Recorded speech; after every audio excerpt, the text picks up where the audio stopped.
Hey everybody, it's John from the Hustle Daily Show. Before we get into the news today, did you know that HubSpot launched an AI chatbot that helps you build awesome campaigns at scale with just a few prompts? It's called Campaign Assistant, and it's a totally free-to-use AI tool that will transform the way that you build marketing campaigns at scale. And the best part? It works seamlessly with all of HubSpot's marketing and sales tools to scale your output across email, social, and more. So AI your way into the most effective campaigns yet at HubSpot.com/campaign-assistant. Howdy folks, it is Monday, June 12th. I'm Jacob Cohen, and you are listening to the Hustle Daily Show.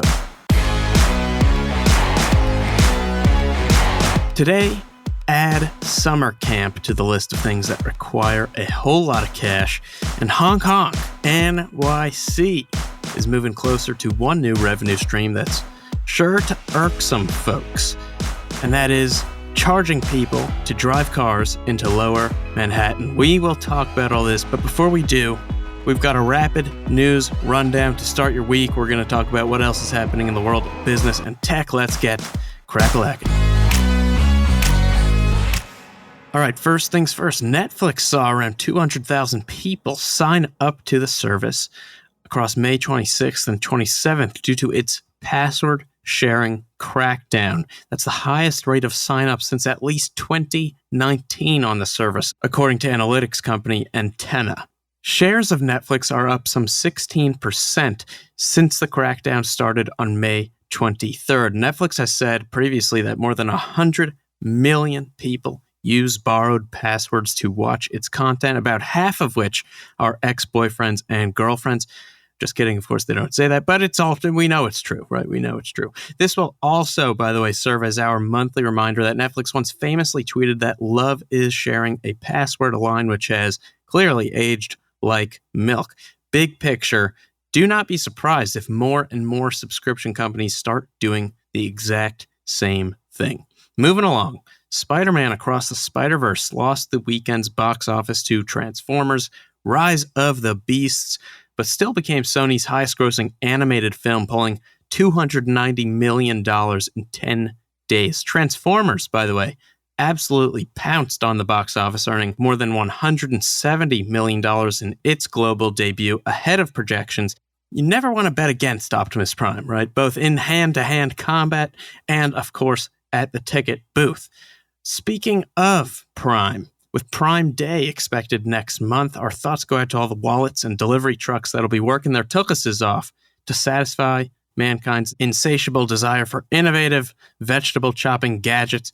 Of course, I'm just talking about what we all buy on Prime Day. Last year, Amazon's more than 200 million Prime members bought more than 300 million items during the extravaganza, according to CNBC. Moving along, in other news, it's a bright future ahead for America's electricians, which now number a record 1.032 million.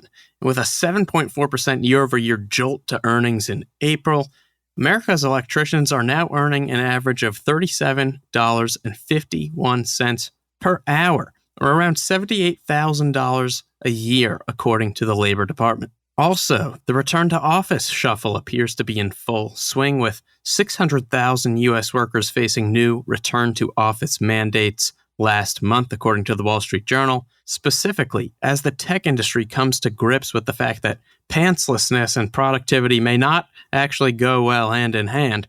The sector accounted for around a third of the workers facing new mandates. And in breaking news, as in news about something that is breaking, we've got the Meta morale meter, which is going down. Internal surveys of employees, according to the Washington Post, who are still weathering, by the way, the aftermath of 21,000 job cuts, found 26% of employees at Meta felt confident in leadership in May. That's down 5% from October, and 43% said they felt valued, down 15%. And lastly, some quick hitters. Today, an Avatar performed a mostly AI-generated church service for more than 300 people at a Protestant convention in Germany. Also, Walgreens will pay New Mexico $500 million for its role in the opioid crisis, which the state will use to address opioid addiction. Also, important update, the Supreme Court of the United States decided that Jack Daniel's Tennessee whiskey can sue a pet company over poop-themed dog toys that look like its liquor bottles. Very interesting. And last but not least, Krispy Kreme Donuts is taking applications for its chief donut dreamer. The salary and benefits suck, mostly because they are non-existent, and it's not a real job even, but we think the fringe benefits of a year of free donuts, a visit to HQ, and input on a new flavor almost make up for it. And all of this, of course, is linked in today's newsletter, and with that, let's get to today's main stories.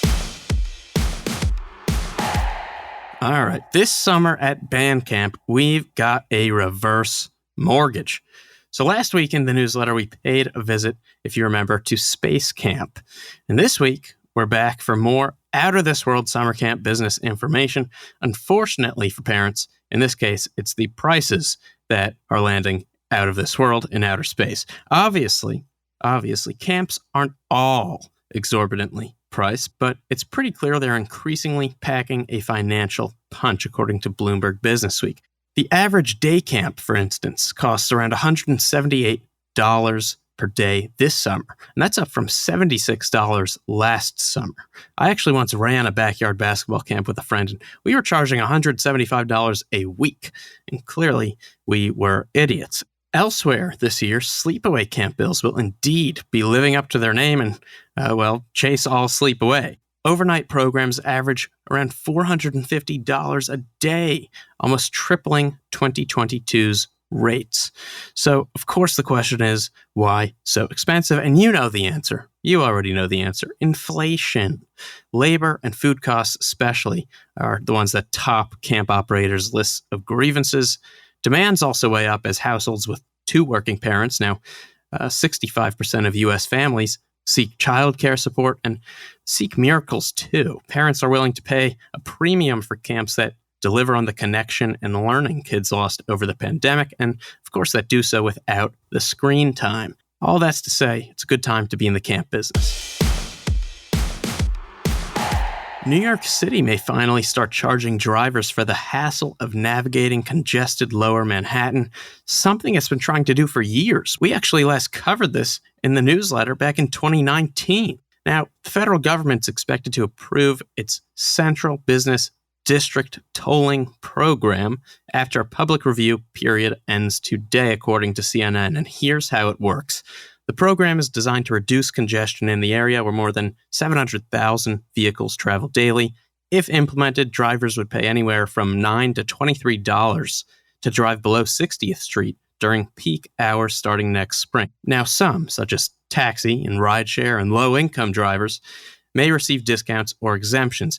Opponents, which include taxi and rideshare drivers, as well as those from the suburbs and outer boroughs, have been fending off congestion pricing for over a decade. But proponents say it matters because that much traffic costs New Yorkers, on average, 117 hours and $2,000 in lost productivity annually, and creates pollution, including noise pollution from all that honking. Also, the MTA would use congestion fees to invest in and improve public transit, which residents could use to dine, shop, and work in the area without the stress of driving and parking in New York City, which, if you've done it, know is not very fun. Now, this might sound wild for the car-loving America, but similar policies have been implemented elsewhere. London, for instance, improved congestion by 30% after implementing charges in 2003. One study found Stockholm, which implemented congestion pricing permanently in 2007, has improved air pollution by as much as 15%. But the OG champ, that would be Singapore, who's been doing this since 1975. And bada bing, bada boom. That's going to do it for us today. Thanks for tuning in to the Hustle Daily Show. We're a proud part of the HubSpot Podcast Network. Our editor today is Ezra Trupiano. Our executive producer is Darren Clarke. We've got a lot more tech and business coverage in our newsletter, which you can sign up for at thehustle.co/email. Hope you have an awesome Monday. Great start to the week. Get out of here. See you tomorrow.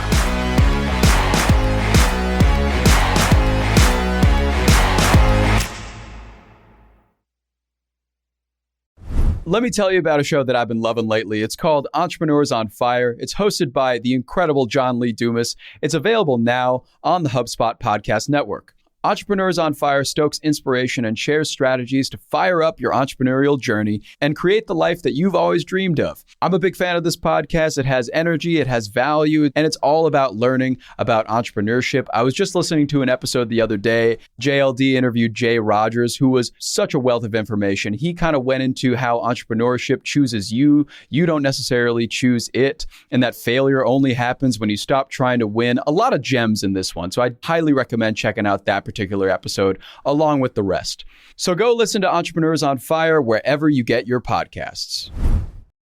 Hey guys, if you listen to the Hustle Daily Show on Google Podcasts, we want to let you know that the option will no longer be available pretty soon. Google is sunsetting its podcast app sometime in early 2024 in favor of YouTube Music, and we want to give you a heads up before it's too late, since that time's almost here. The Hustle Daily Show is available everywhere and anywhere that you listen to podcasts, like Apple Podcasts and Spotify. If you're using YouTube Music, we are there as well. If you're an Android fan, there are plenty of apps like Overcast, Pocket Casts, Player FM, and more. So just search for us wherever you decide to listen to your favorite podcasts.